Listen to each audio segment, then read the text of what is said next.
नमस्ते जी। 177वीं श्रव्य कणिका सत्यार्थ प्रकाश स्वाध्याय एवं प्रवचन माला आप सभी धर्म प्रेमी महानुभावों का हार्दिक स्वागत करता हूं। हम छठे समोल्लास के अंतर्गत राज धर्म विषय को जान रहे हैं कि पिछले श्रव्य कणिका में हमने जाना कि एक अकेला राजा स्वेच्छाचारी होकर राज्य को हानि पहुंचाता है। वहां अनेकों जन मिल बैठकर निर्णय होने से लाभ का उल्लेख करते हुए शुक्राचार्य ने जो श्लोक कहे हैं उसकी चर्चा हम आज कर रहे हैं। पुरुषे पुरुषे भिन्नम दृश्यते बुद्धि वैभवम आप्तवाक्यैरनुभवैरागमैरनुमानतः प्रत्यक्षेण च सादृश्यैः साहसैश्च छलैर्बलैः वैचित्यं व्यवहाराणाम् औन्नत्यं गुरुलाघवैः नहि तत्सकलं ज्ञातुं नरेणैकेन शक्यते अतः सहायान्वययेद्राजा राज्य वृद्धये।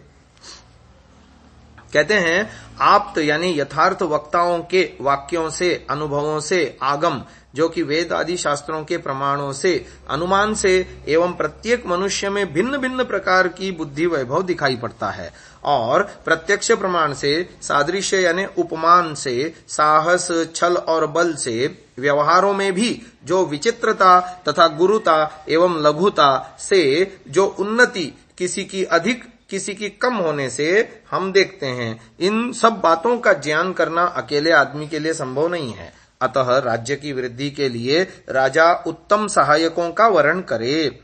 किसी कारण भारतीय संविधान में राष्ट्रपति द्वारा संसद में कुछ सदस्यों के मनोनीत किए जाने का प्रावधान किया गया है।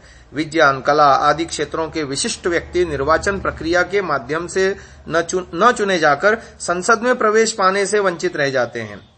राष्ट्र को ऐसी प्रतिभाओं के ज्ञान और अनुभव का लाभ मिल सके, इसलिए राष्ट्रपति को कुछ सदस्यों को मनोनीत नॉमिनेट करने का अधिकार है, जिससे कि समस्त विद्याओं के विशेषज्ञ राष्ट्र के संचालन में अपना अपना योगदान दे सकें। शुक्र नीति के द्वितीय अध्याय में आमात्य, मंत्री, सचिव, सुमंत्र आदि की योग्यता तथा कर्तव्यों का विस्तार पूर्वक उल्लेख किया गया है। मंत्री, अमात्य, सुमंत्र आदि विषयक वर्तमानकालिक मंत्री, राज्य मंत्री, उपमंत्री आदि के पर्याय हो सकते हैं। निदर्शनार्थ यहां मंत्री के कर्तव्यों का उल्लेख किया जाता है। ऋषि दयानंद ने भी सत्यार्थ प्रकाश में यह बात कही है कि मंत्रीगण कैसे होने चाहिए, राज्यसभासद और मंत्री कैसे होने चाहिए। तो यहां पर श्लोक उद्धृत कर रहे हैं। मौलान शास्त्रविदः शूरान लब्ध लक्षान कुलोद्गतान सचिवान सप्तचाष्टौ वा प्रकुर्वीत परीक्षितान अपि यत् सुकरं कर्म तदप्येकेन दुष्करं विशेषतो सहायेन किन्नु राज्यं महोदयम् तैः सार्धं चिन्तयेन्नित्यं सामान्यं सन्धि विग्रहं स्थानं समुदयं गुप्तिं लब्ध प्रशमनानि च तेषां स्वमभिप्रायमुपलभ्य पृथक् पृथक् समस्तानाञ्च कार्येषु विदध्याद्धितमात्मनः अन्यानपि प्रकुर्वीत शुचीन् राज्यानवस्थितान् सम्यगर्थ समाहर्त्रीनवात्यान् सुपरीक्षितान् निवर्तेतास्य यावद्भिरिति कर्तव्यता नृभिः तावतो तन्द्रितान् दक्षान् प्रकुर्वीत विचक्षणान् तेषामर्थे नियुञ्जीत शूरान् दक्षान् कुलोद्गतान् शुचिनाकर कर्मान्ते भीरूनन्तर्निवेशने। तो अब आगे सुयोग्य दूत की नियुक्ति कैसे करें इस विषय में आया। दूतम चैव प्रकुर्वीत सर्वशास्त्र विशारदम इंगिताकार चेष्टज्यम शुचिम दक्षम कुलोद्गतान अनुरक्तः शुचिर्दक्षः स्मृतिमान देशकालवित् वपुष्मान्वित भीर्वाग्मी दूतो राज्यः प्रशस्यते। ये मनुस्मृति के श्लोक दिए गए हैं। इसका अर्थ है क्रमशः स्वराज्य, स्वदेश में उत्पन्न हुए वेद आदि शास्त्रों के जानने वाले शूरवीर जिनका लक्ष्य अर्थात विचार निष्फल न हो और वे कुलीन हो, अच्छे प्रकार सुपरीक्षित 7 व 8 उत्तम धार्मिक चतुर सचिवों को मंत्री करे। क्योंकि विशेष सहाय के बिना जो सुगम कर्म है वह भी एक के करने में कठिन हो जाता है। जब ऐसा ही है तो महान राज्य कर्म एक से कैसे हो सकता है? इसलिए एक को राजा और एक की बुद्धि पर राज्य के कार्य का निर्भर रहना बहुत बुरा काम है।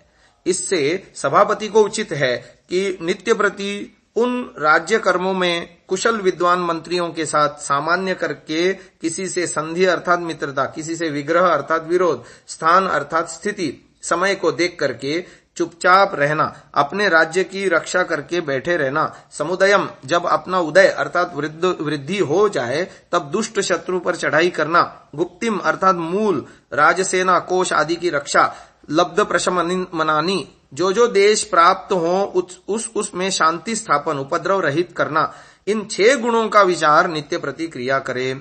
विचार ऐसे करना कि उन सभासदों का पृथक पृथक अपना अपना विचार और अभिप्राय को सुनकर बहुपक्षानुसार कार्यों में जो कार्य अपना और अन्यों का हितकारक हो वही करने लगना।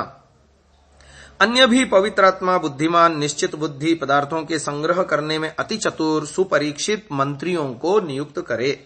जितने मनुष्यों से राजकार्य सिद्ध हो सके उतने आलस्य रहित, बलवान और बड़े बड़े चतुर प्रधान पुरुषों को अधिकारी अर्थात नौकर करे।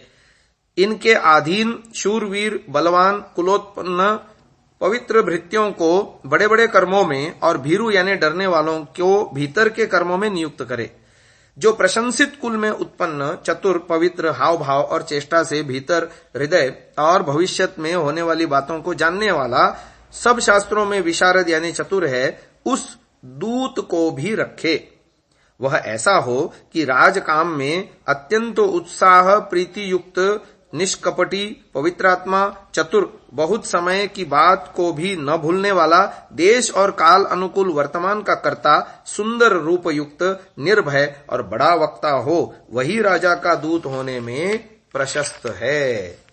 तो अब इस बात में थोड़ा सा और व्याख्यान करते हैं कि कैसे मंत्री चुनने चाहिए। इस विषय में बताया जा रहा है। सामदानंच भेदश्च दंडः केषु कदा कथम कर्तव्यः किम फलम तेभ्यो बहुमध्यम यथाल्पकम एतत् संचित्य निश्चित्य मंत्री सर्वं निवेदयेत्। अर्थात मंत्री का कर्तव्य है कि वह किन विषयों में कब और किस समय साम, दाम, दंड और भेद करना चाहिए, उससे उसका क्या फल होगा, वह उत्तम, मध्यम और अधम कैसा होगा, इन सब बातों पर विचार करके राजा को सलाह दे। अभी थोड़ी देर पहले हमने जो श्लोक बोले थे, मौलान शास्त्र विदः शूरान, तो इस श्लोक की ऐसी ही व्यवस्था संस्कार विधि में भी उपलब्ध है। पूना प्रवचनों में भी यही बात कही गई महर्षि दयानंद जी द्वारा। सर्वत्र मंत्रियों के स्वदेश में उत्पन्न होने पर बल दिया गया है। किसी भी अवस्था में विदेशी मूल के लोगों को मंत्रिमंडल का सदस्य न बनाए, न महत्वपूर्ण पदों पर उनकी नियुक्ति करे।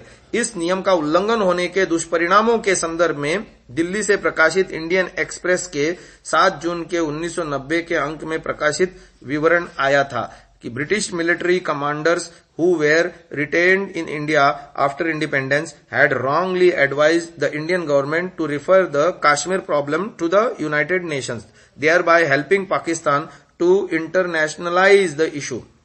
This gave Pakistan the opportunity to demand a plebiscite in Kashmir, which has given rise to the Kashmir crisis as it exists today and has forced 3 wars on India. According to a book, Military Leadership in India from Vedic period to Indo-Pak Wars by Major General Rajendranath, PVSM, the British officers who were retained as commanders of independent India's defense forces tried their best to undo things even after Kashmir's accession to India and had sided with the Pakistan government during 1947 Indo-Pak War. According to the book says that the British Commander-in-Chief in India, General Lockhart till November 27, 1947, and General Roy Boucher after the used to talk regularly with their Pakistani counterparts. Even while Indian and Pakistan forces were fighting in Jammu and Kashmir, it was really they who had made the bold and ingenious plan to capture Jammu and Kashmir by using Pathans, tribals, as well as regular Pak forces. The British commanders were retained in India on the advice of Lord Mountbatten on the plea to train the command the inexperienced Indian army despite opposition by Sardar Patel and Indian military leaders. The book says that even Lord Mountbatten, who was the supreme commander of the Indian Defence Forces in 1947, had sympathized for Pakistan. It quotes him as having said, "I must tell you honestly, I wanted Kashmir to join Pakistan." Now Delhi Indian Express, June 7, 1990. सारांश इसका यह है, देश के स्वतंत्र हो जाने पर ब्रिटिश सैनिक अधिकारियों ने भारत को कश्मीर का मामला संयुक्त राष्ट्र संघ में ले जाने की सलाह दी। इससे पाकिस्तान को कश्मीर के मामले को अंतर्राष्ट्रीय विषय बनाने में मदद मिली। इससे पाकिस्तान को जनमत संग्रह की मांग करने का अवसर मिला और इसी से परिणाम स्वरूप भारत को कश्मीर पर हुए 3 आक्रमणों का सामना करना पड़ा। कश्मीर की वर्तमान स्थिति विदेशी सेनाधिकारियों को देश में रखे रहने का परिणाम है। यह रहस्योद्घाटन मेजर जनरल राजेंद्र नाथ ने अपनी पुस्तक military leadership in India from वैदिक पीरियड टू इंडो पाक वॉर्स में किया है। इन अफसरों ने कश्मीर के भारत में मिल जाने पर भी बने बनाए काम को बिगाड़ने का भरसक प्रयास किया। 1947 में भारत पाक युद्ध में पाकिस्तान का साथ दिया। पुस्तक के अनुसार 27 नवंबर 1947 तक भारत में रहे प्रधान सेनापति जनरल लॉकहार्ट और उसके बाद जनरल राय बुशेर पाकिस्तान के सेनाध्यक्षों को भारत पाक युद्ध के दिनों में नियमित रूप से परामर्श देते रहे। दोनों का निरंतर संपर्क बना रहा। उन्होंने ही पठान कबाइलों और पाकिस्तान के नियमित सेनाओं द्वारा जम्मू कश्मीर पर कब्जा करने की योजना बनाई थी। सरदार पटेल और भारतीय सेनाधिकारियों के विरोध के बावजूद लॉर्ड माउंटबेटन ने भारतीय सेनाधिकारियों को प्रशिक्षित करने के नाम पर ब्रिटिश कमांडरों को रोक लिया था। पुस्तक के अनुसार लॉर्ड माउंटबेटन की पाकिस्तान के प्रति सहानुभूति थी। इतना ही नहीं, लॉर्ड माउंटबेटन ने कहा था, सच तो यह है कि मैं कश्मीर के पाकिस्तान के विलय के पक्ष में था। आगे की बात हम कल के श्रव्य कणिका में करेंगे। ओम।